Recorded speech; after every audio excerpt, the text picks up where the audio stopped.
El tema de la extinción de dominio, esto que se aprobó en la Cámara de Diputados, esto que sucedió en la Cámara de Senadores, en el Legislativo, y que pues trajo a colación un texto que escribió el ex procurador general de la República, Ignacio Morales Lechuga, sobre un proyecto que existía en la Ciudad de México. Vamos a ver qué es lo que nos puede platicar, porque nos resultó muy interesante este texto. Está en la línea telefónica el notario público y ex procurador general de la República, Ignacio Morales Lechuga. A ver, ex procurador, muy buenos días. Primero, gracias, un privilegio poder saludarlo. Coméntenos qué está sucediendo en torno a esta ley o esta propuesta de ley aquí en la Ciudad de México que tiene que ver con la extinción de dominio y también abordar el tema federal. ¿Cómo le va? Muy buenos días. Buenos días, Jaime, buenos días a todo el auditorio. Gracias por abrir este espacio para dialogar. Lo que ha ocurrido es que, como tú bien lo dijiste, esta reforma al artículo 4 bis de la Ley de Extinción de Dominio de la Ciudad de México era una iniciativa de ley presentada en el Congreso local que establecía la extinción de dominio, es decir, la pérdida de la propiedad de inmuebles en aquellos casos en que se violaran o se quebrantaran sellos de suspensión o clausura de obras, de negocios, o bien en su caso también de anuncios espectaculares que todos conocemos han proliferado en la Ciudad de México, y ante la violación de esos sellos de clausura procedía la autoridad a la extinción de dominio, es decir, la pérdida de la totalidad del bien inmueble en favor del gobierno de la ciudad. Esa era la amenaza. Al día de hoy, por lo que yo he podido observar, tanto la alcaldía de Álvaro Obregón como la alcaldía de Miguel Hidalgo, que presentaron esta iniciativa, han dado marcha atrás y han decidido de alguna manera cambiar sus conceptos para establecer otro tipo de sanciones, porque obviamente estas sanciones no solamente eran exageradas, eran absoluta y totalmente inconstitucionales, toda vez que el artículo 22 de la Constitución no prevé el quebrantamiento de sellos como una causal de extinción de dominio.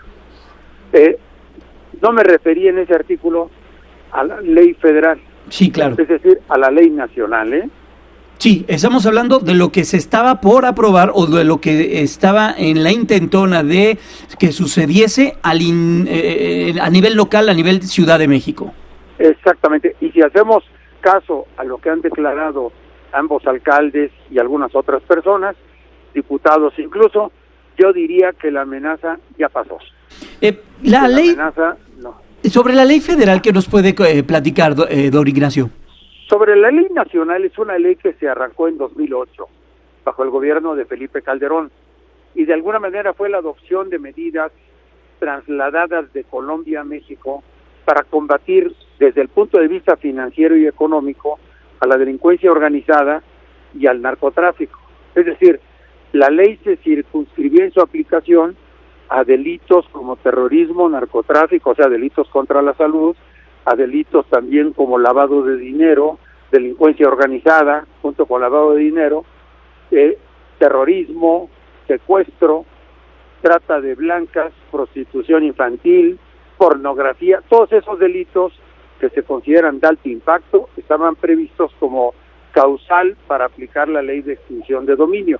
Esta ley prevé un procedimiento de carácter civil, autónomo, independiente, ajeno, digamos, al procedimiento penal, para que el Estado combata económicamente y dejara, digamos, en la pobreza a los narcos y a los delincuentes de delincuencia organizada, que, como es bien sabido, disfrutan de privilegios y de enormes posibilidades y recursos para evadir la justicia, la policía, trazan rutas corrosivas y corruptivas a lo largo del país por el dinero y la cantidad o el poder económico de que disponen.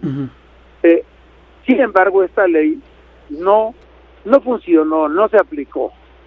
De alguna manera, vemos que de todas maneras los narcotraficantes, pues, digamos que han gozado de impunidad o de privilegios o de ventajas que les han permitido o fugarse de la cárcel o vivir dentro de la cárcel como marqueses, como reyes.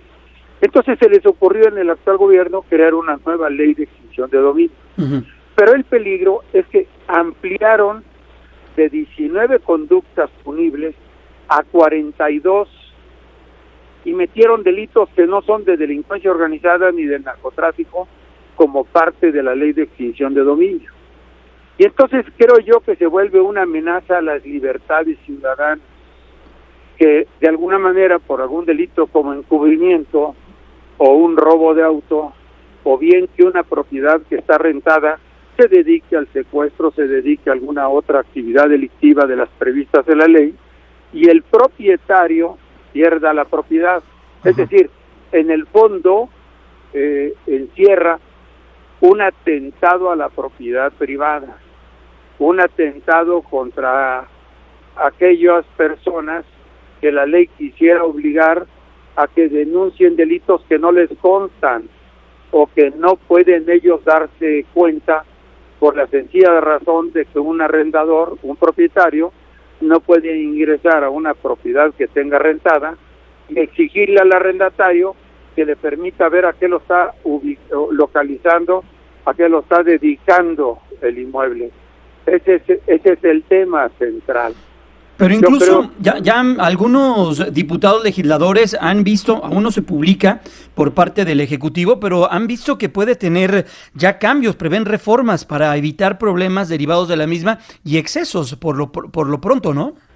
Sí, si el presidente, digamos, quisiera en este momento, estuviera en su decisión reconsiderar, regresar el proyecto con observaciones, vetar en este momento la ley, sería una de las acciones que seguramente la nación se lo agradecería, porque si logra eliminar todas esas violaciones de derechos humanos a que se presta la ley, de garantías individuales a que se presta la misma ley, yo creo que haría un buen gesto y una buena medida en favor de la ciudadanía. Claro. Esa es ahorita, digamos, la esperanza de muchos, porque si no, pues va a haber muchas acciones ante la Corte y amparos, por supuesto, mecanismos de defensa.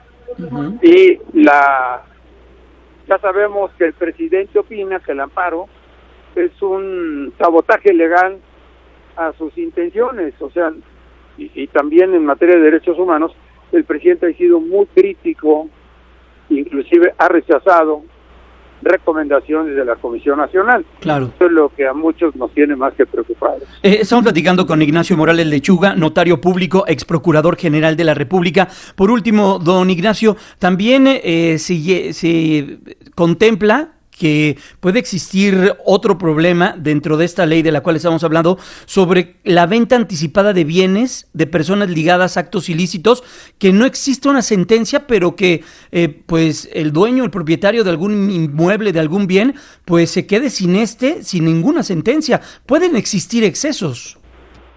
Efectivamente, el mismo procedimiento permitiría de alguna manera que sin que se demuestre la existencia plena de un delito, la presunción de inocencia, sin que tenga además claro alguna relación, uh-huh, la carga de la prueba de la inocencia, la carga de la prueba de que el bien se adquirió honradamente, la carga de la prueba de que el bien no tuvo nada que ver con los delitos, corresponde al propietario, cuando siempre el que afirma tiene la carga de la prueba.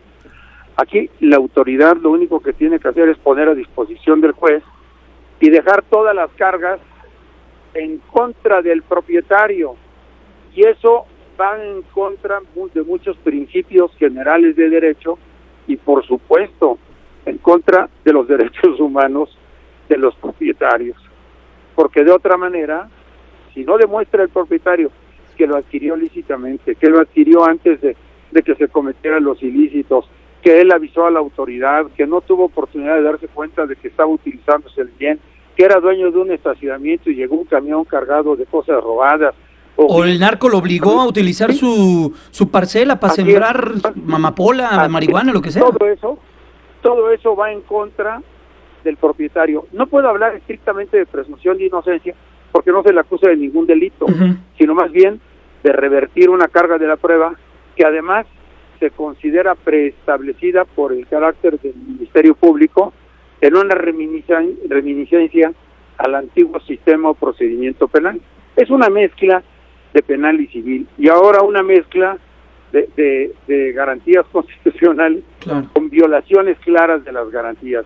Es una ley que va a dar muchos problemas a los particulares cuando la pretendan aplicar y que va a dar lugar a muchísimas injusticias y arbitrariedades en contra de la propiedad privada o ejidos o comuneros de este país. Pues Ignacio Morales Lechuga, notario público y ex procurador general de la República, en verdad un privilegio poder charlar con usted esta mañana. Muchas gracias y que tenga un extraordinario fin de semana. Gracias, Jaime, igualmente para ustedes y para el auditorio. Gracias, que esté muy bien, muy buenos días. Ignacio, vamos a ir a una pausa comercial, vamos a regresar con un recuento de lo que está ocurriendo en Estados Unidos. Cintia Dávalos nos va a tener lo último que se ha generado informativamente hablando de El Paso, Texas, con esta masacre donde perdieron la vida 20 personas, 26 más resultaron heridas, y lo que sucedió en Dayton, Ohio, donde 9 personas murieron, fueron asesinadas, y 16 más resultaron heridas, también en otro ataque de una persona con pistolas. Regresamos.